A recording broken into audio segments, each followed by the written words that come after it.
Welcome back to the program. Senator Tom Coburn of Oklahoma. Senator Coburn, thank you, sir.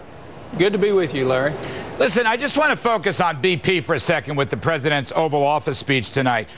We know from today's hearings, among other things, ExxonMobil was extremely critical of BP's practices. We know BP must be held culpable for all the damages.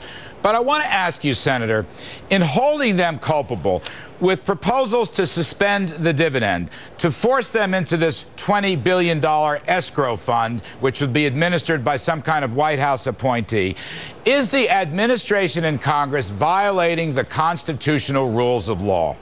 I think so, without a doubt. First of all, we have no business telling their board of directors whether they give a dividend or not. That's number one.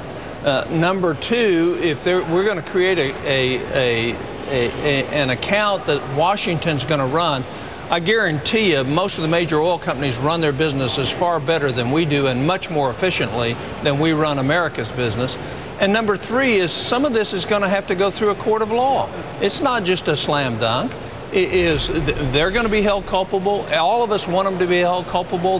They're one of the largest corporations of our closest ally. We ought to treat them with respect. Somebody made some errors. We're going to find that out, and they have committed that they're going to be good for it.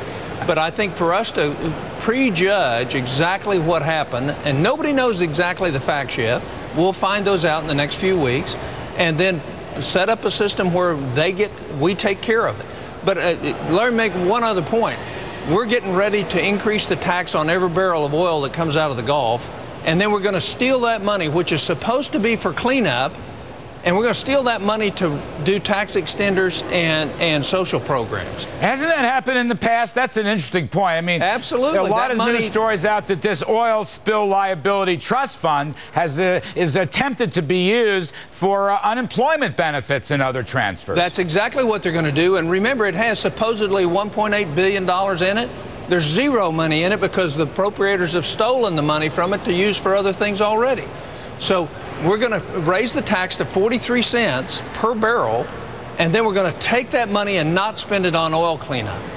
Let me ask you a couple things. I want to switch gears. There's a lot of new spending going on, or proposed. What else is new? I guess if it's Tuesday, we're going to spend more. You've got two spending bills before. One is roughly $115 billion for various transfer funds and so-called faux stimulus, as I call it. And now another one down the road. The president wants another $50 billion for states, especially for education.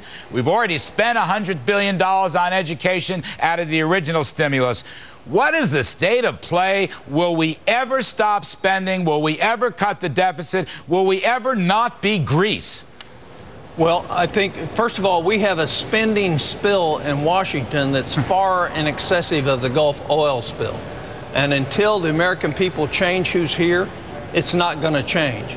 And the very fact that we have borrowed almost, with these two bills, we will have borrowed in excess of $300 billion more than the $1.4 trillion deficit we're running right now, and they won't put out a budget that has another $1.4 trillion in it. They plan on continuing to spend. And the way to get our economy back on track is not raise taxes on small business, not raise taxes on dividends and capital gains, cut corporate tax rates, and cut spending in Washington and let Americans spend the money in a much more productive and efficient way.